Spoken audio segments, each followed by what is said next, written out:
I made the decision to make this switch and I'm really excited about it. So far, my first impressions of this are just mind-blowing. Hello, welcome to my channel. I'm pretty excited today. You know, you've probably already figured it out from the thumbnail. I've been at this for a little over 2 years, this channel. In that 2 years, there have been a couple of things that just continue to bother me from the beginning to now. Why won't my lenses stay on me? And why do my videos look different from video to video? So after my last 2 videos, I felt like I put a lot of effort into the video and I still wasn't happy with the output. It began to occur to me that maybe, just maybe, it wasn't just my lack of experience. I'm not a pro at video, but I have been learning and I just wasn't getting what I wanted out of my Fujifilm cameras. Now, before you attack me, I watch all the Fujifilm channels. I watch plenty of people who make fantastic looking videos with Fujifilm cameras. I wasn't getting it. I couldn't get it. I had been keeping up with cameras, and one of the ones that appealed to me was the Panasonic Lumix S5IIX. Then I found out the S5IIX, not only was it all blacked out, which is awesome, but it also allows you to record directly to SSD. I made the switch and I'm recording right now with my S5IIX.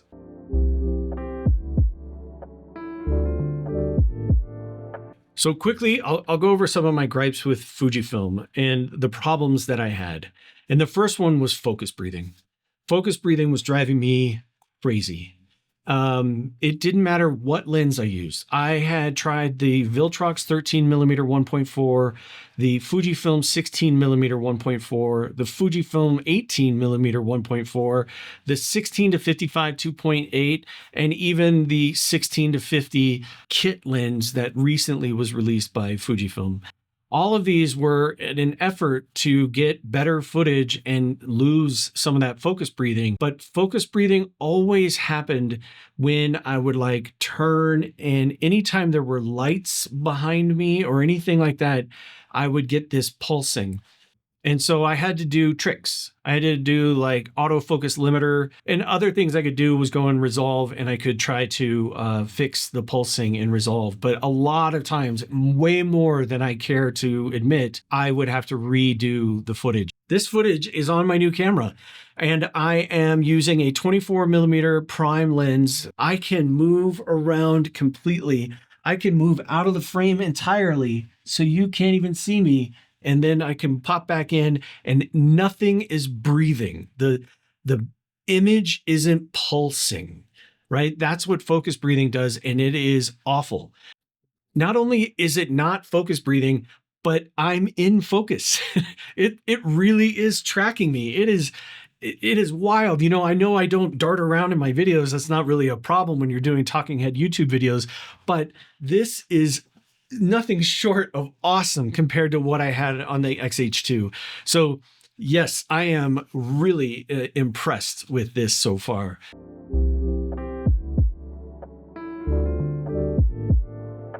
And then I have the other problem, which is the color. And I was shooting in f-log2 almost the entire time. I would try to like make my life easier by using Eterna sometimes and just grading from there. But I kept trying to learn f-log2 and how to grade. That's why if you were to go and look at all of my videos over the course of the last 6 months, and you were to just randomly pick videos, each one of them looks like they were shot almost with a different camera, because I just couldn't get the color to ever be consistent. Now, I've only had this camera for 3 days, and in the test footage I've done and the color grade that I've created in Resolve, it works every time. It doesn't matter how many lights I have. It doesn't matter if it's daylight out or night like it is right now. I'm able to get the consistent color I've been looking for. So I had been learning all of this color grading stuff. As soon as I got this camera and I plugged it in, all of those lessons just like exploded because I can work with vlog so much better than f-log2. Now, I have no idea what separates these two log files. I've heard nothing but good things about f-log2. I just couldn't get f-log2 to grade right. I'm doing, I think, a much better job of grading this. And this is the earliest days. This is my first impression. This is me using the camera for the very first time for a YouTube video. There's reasons for that, and I'll get into those reasons now.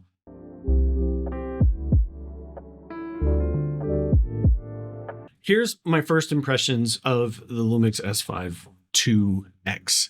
When I first got it out of the box, I was immediately struck by how similar in size and weight it was to the X-H2. I guess I was expecting a much larger camera just because of the full frame sensor. It's about 100 grams heavier, but from a body length, height, and even grip, it feels very much like the X-H2. So that was actually a pleasant surprise. I really love that this model is blacked out. Before I even decided to get this model, before I even knew there was such a thing as the S5IIX, I had rigged out my XT50 I've got this lens hood for my 27mm pancake, and I was, really just going for this blacked out look. I thought it looked cool. Put some blackout tape over the Fujifilm logo. Really like it that it's all blacked out. And here I have now this Lumix video camera that's all blacked out. It's just a look that I like, I guess. I mean, obviously I'm okay with black. Also like this classic camera look, so I'm not going anywhere with this. I'm not painting anything. I like this silver look on the X-T5.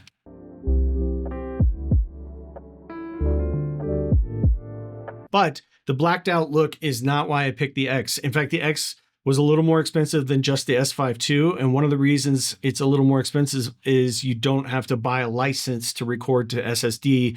It's just built into the camera. You're allowed to record to SSD. So I am recording to SSD right now. And that is something that I've just wanted to do for so long. This is a 2 terabyte drive I have on here. I can put my DaVinci Resolve project library on here and just work right from this drive. That's going to make my life so much easier. One of the other things that's really cool about this camera is it does shoot open gate. So I'm at 6.2 open gate. I'm very happy with the open gate. That's really cool. As I've been learning about all this color grading stuff, like, I've said I've been learning a lot about it. I've learned to respect the waveform in DaVinci Resolve. On the Lumix, I'm able to look at a waveform. They actually have a waveform that you can put onto the screen. So all I do is press one of the buttons. I have it programmed. I can take a quick look at the waveform, make sure nothing's crushed. But then it also has another feature that I wasn't aware of called luminance spot meter. And when I'm using a luminance spot meter, all I have to do is drag this little box around. I drag it around and it tells me how many stops over or under I am for exposure, which is such a great thing to know, especially for a novice. I'm still learning. I have a regular job. I have to do all of this and on the side. So to see the actual stops, to see that I am 0.09 under, just makes it so much easier for me to adjust my ND filter, my variable ND, or adjust the ISO. I just make some small changes to bring that up to make sure we're at zeros. Really great to just get the exposure right in camera and not have to go into Resolve and try to pull something up that I really can't pull up. It's just a feature I didn't even know I needed. That's like a first impression, like hit me in the chest. Wow, it's so cool to see. Another useful feature, something I'd never even heard of, and I'm glad I watched other people set up their Lumix cameras, is something called shutter angle. And I'm not even going to pretend to know what it means other than I don't have to worry about shutter speed anymore. I set my frame rate and shutter speed takes care of itself. One less thing to worry about. That's awesome. And then a last thing about just a first impression, all of the buttons are very customizable. It feels very much like Fujifilm on the back. Like there's a lot of things that I really like. I do like the joystick, but I also like the little thumb dial that you can spin. It's something that I just find very useful, especially when you're going through all of these settings and features. So far, I just find the setup of the camera to be very easy, very useful. It's very user-friendly, and I like it a lot.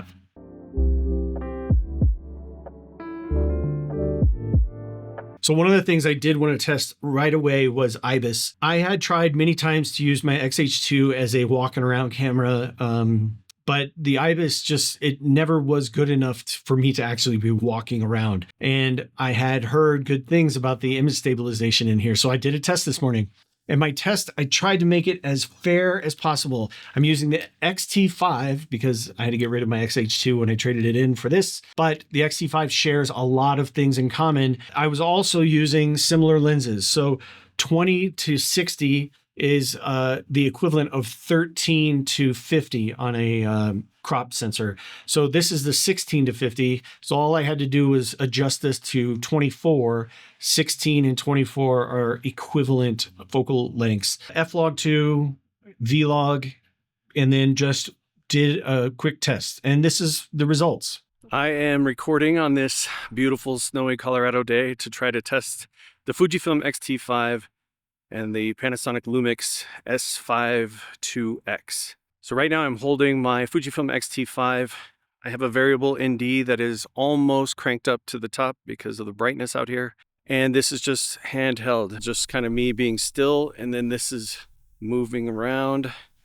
So I'm just doing some autofocus testing and some IBIS testing. So now I'm going to walk, and I'm just walking and talking now to see how this is working. And now I'm going to test the Lumix. Now I am recording on the Lumix, and I'm using the 20 to 60 kit lens, but I have it set at 24 millimeters because that is equivalent to the 16 millimeters on my Fujifilm. I'm also using the same brand of variable ND filter. It's also almost cranked all the way to the top. Something I don't think I pointed out in my last one is I'm using the Sennheiser MKE 200 shotgun mic. This is just me handheld holding it, and then I'll do some testing, twisting, and now I'll just walk back to my car. One thing I've got to point out, I mean, compared to the X-T5, if I were using an X-H2 I could do this, but I can see myself with the Lumix. Anyway, yeah, so we'll compare the stabilization of these and see how it works. And when you look at the footage, it is night and day. I mean, I didn't even have E-stabilization on. And from everything I've heard, E-stabilization is really like a gimbal. So this was just handheld, nothing special, just IBIS was on. That's it. That's it. I didn't do anything different. I could see myself so I could frame myself better, where in the Fujifilm or in the X-T5, I couldn't see myself because it doesn't have a flip out screen. It wasn't about the crop. It was about the IBIS. And you can see in the Fujifilm footage, I was bouncing all over the place just because I was walking. You know, each step was moving the camera. There was really nothing I could do. You know, I'm just holding my arm out. But I'm really impressed with what the Lumix did, and I can't wait to try out E-Stab, because if it works the way it's being touted, then that would be great. I put it 6.2 open gate, so that'll crop in a little bit, and then I have essentially a gimbal without a gimbal. This is just the handheld tripod I used this morning, and it was great. I just held it and just walked around. So if I can do that with this camera, that'd be just wonderful.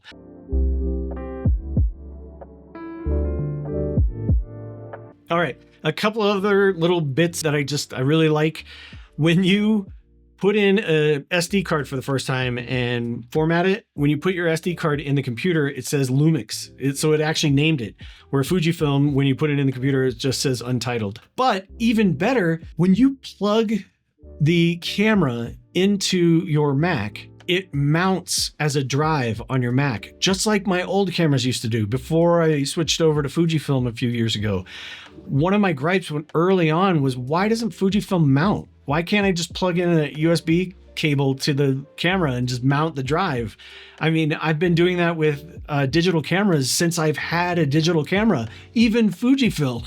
Like the very first Fujifilm I ever had, all I had to do was plug in a USB cable to my Mac and it mounted. So I don't understand what Fujifilm is doing. So I'm really glad that I'm back with a camera that mounts as a drive, even though I don't need that really now that I have the SSD. Another little delighter, you know. So I guess if I had to say, this is my first impressions are through the roof. Like, if you are seeing the smile on my face, it's because I feel relief. I feel like, first of all, I'm not an idiot. Like, all that stuff I learned. Everything that I learned in all those videos, I actually did learn that stuff, and I applied it to this video right now. Hopefully it looks a lot better than my footage has looked in the last few videos, and hopefully it looks better from here forward as I apply this stuff even more. Anyway, yeah, that's my first impressions. If you enjoyed this, please give it a like. Always helps keep me going. I like it when I put stuff out there that you like. I thank you so much for watching, and I hope to see you in the next one. Thank you. Bye.